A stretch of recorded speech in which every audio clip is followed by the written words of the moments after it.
The FIA have made it 2 nights in a row where they've been given the Donkey of the Day award after having yesterday given Max Verstappen a one-place grid penalty for absolutely nothing.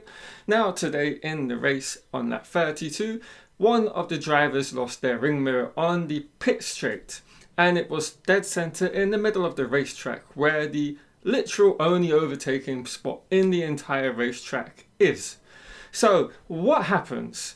Do they come and bring a safety car out onto the track? Do they bring a virtual safety car? No, they do not. What we get is 4 or 5 laps of there being a yellow flag, a singular yellow flag in that pit straight, with the cars going at probably nearly 200 miles an hour down it, and of course we know everybody can see what's going to happen. Somebody just tuning in for the first time ever watching a race can see what's going to happen. Someone is going to hit that and have an accident, and lo and behold, what does happen? Valterri Bottas runs over it, spreading so much debris across the spread of the track, and then we get Carlos Sainz and Lewis Hamilton getting punches from it as a result. Well done, FIA. That's 2 days in a row you've been absolute donkeys.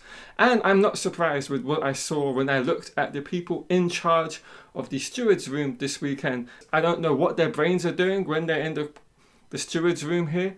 Everybody can see, including everybody watching this, what needs to happen. There needs to be, at the bare minimum, a virtual safety car brought out. And you can have it out for 1 lap.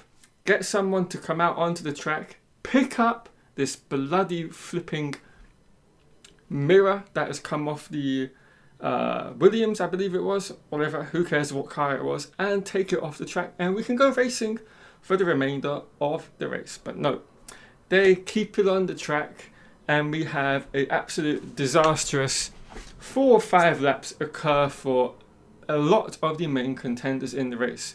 We lose, in a sense, in contention out of the top 4 big teams, 2 drivers in Lewis Hamilton and Carlos Sainz, who pick up punctures and drop out of the points in dramatic fashion.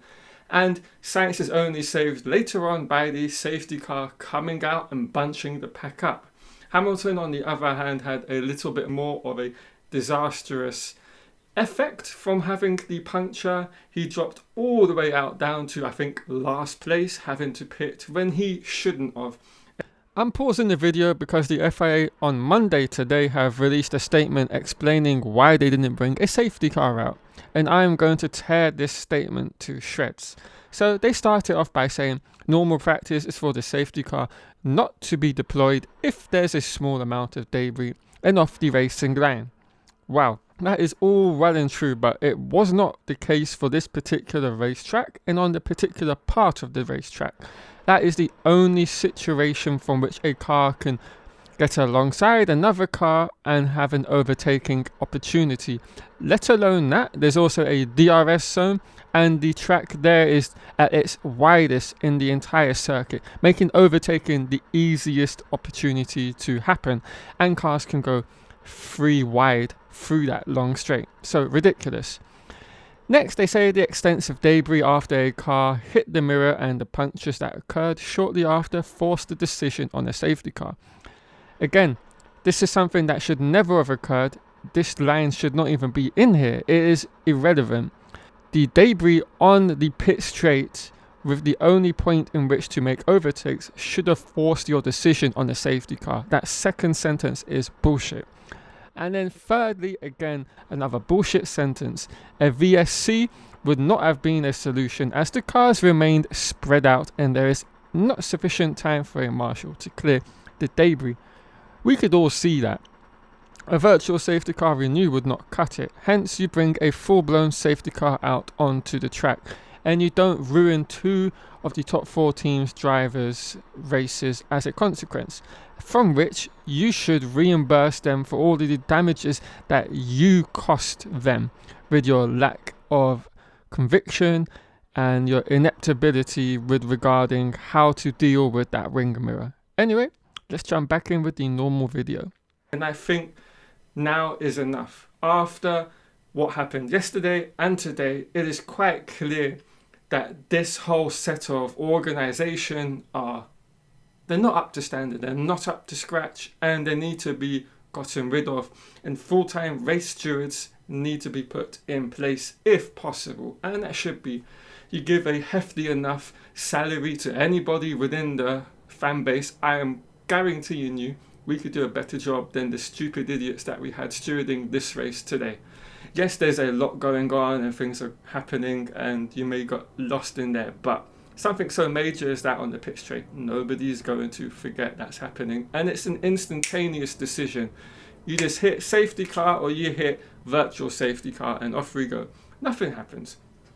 And essentially that could have dramatically screwed up Ferrari in their Constructors' Championship fight with McLaren.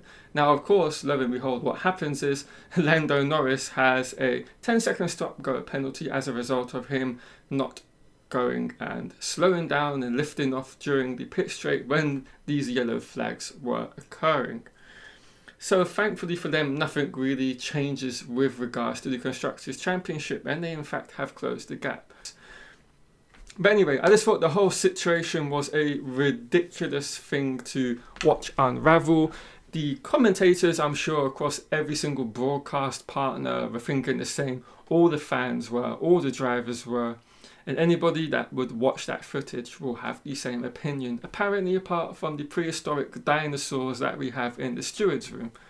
I would love to see what kind of excuse they come up with as a reason behind why they didn't bring either a virtual or a full safety car out onto the track at that very moment. Anyway, I am going to wrap the video up here. I hope you guys have enjoyed it. I needed to kind of get this off my chest because I'm just fed up with the stewards, like I'm sure many of you are, no matter what team or driver you support. There's always some bullshit situation unfolding where the stewards are given a stupid penalty or the stupid decision. But if you have enjoyed the video, leave a like on it. If you're new and have enjoyed the content, hit the subscribe button and turn on notifications for all future F1 content here on the channel. Alright guys, I'll catch you all in the week for some more Formula 1 videos before the final race of the 2024 season. I'll see you then.